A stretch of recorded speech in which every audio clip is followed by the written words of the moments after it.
കോതമംഗലം രൂപതയിലെ മികച്ച Sunday school award Keerampara saint Sebastian Sunday സ്കൂളിന്. തുടർച്ചയായി മൂന്നാം തവണയാണ് കീരമ്പാറ ഇടവക സൺഡേ സ്കൂളും PTA-യും രൂപത തലത്തിൽ ഒന്നാമതെത്തുന്നത്. കോതമംഗലം ബിഷപ്പ് മാർ ജോർജ് മടത്തിക്കണ്ടത്തിൽ നിന്നും വികാരി ഫാദർ മാത്യു കൊച്ചുപുരയ്ക്കലും അധ്യാപകരും ചേർന്ന അവാർഡുകൾ ഏറ്റുവാങ്ങി.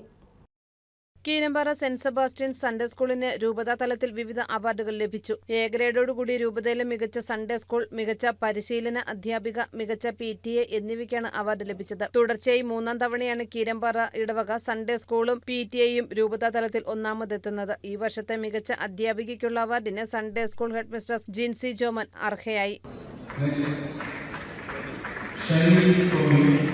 വാഴക്കുളം വിശ്വജ്യോതി എഞ്ചിനീയറിംഗ് കോളേജിൽ വെച്ച് നടന്ന വിശ്വാസ പരിശീലന രൂപത കൺവെൻഷനിൽ വെച്ച് കോതമംഗലം ബിഷപ്പ് മാർ ജോർജ് മടത്തിക്കണ്ടത്തിൽ നിന്നും വികാരി ഫാദർ മാത്യു കൊച്ചുപുരയ്ക്കലും അധ്യാപകരും ചേർന്ന അവാർഡുകൾ ഏറ്റുവാങ്ങി. 2024-25 കാലയളവിൽ ഇടവകയിൽ നടത്തിയിട്ടുള്ള ആത്മീയ ഭൗതിക പ്രവർത്തനങ്ങളുടെ മികവ് പരിഗണിച്ചാണ് അവാർഡ്. രൂപതയിലെ മികച്ച മാതൃവേദി യൂണിറ്റിനുള്ള അവാർഡും വിൻസെന്റ് ഡി പോൾ യൂണിറ്റിനുള്ള അവാർഡും ഈ വർഷം കീരമ്പാറ ഇടവകയ്ക്ക് ലഭിക്കുകയുണ്ടായി. ഇടവക സമൂഹത്തിന്റെ കൂട്ടായ്മയും വിശ്വാസ പരിശീലകരുടെ അർപ്പണ മനോഭാവമാണ് ഇടവകയെ അവാർഡിന് അർഹമാക്കിയതെന്നും അവാർഡുകൾ ലഭിച്ചതിൽ സന്തോഷമുണ്ടെന്നും വികാരി ഫാദർ മാത്യു കൊച്ചുപുരയ്ക്കൽ പറഞ്ഞു.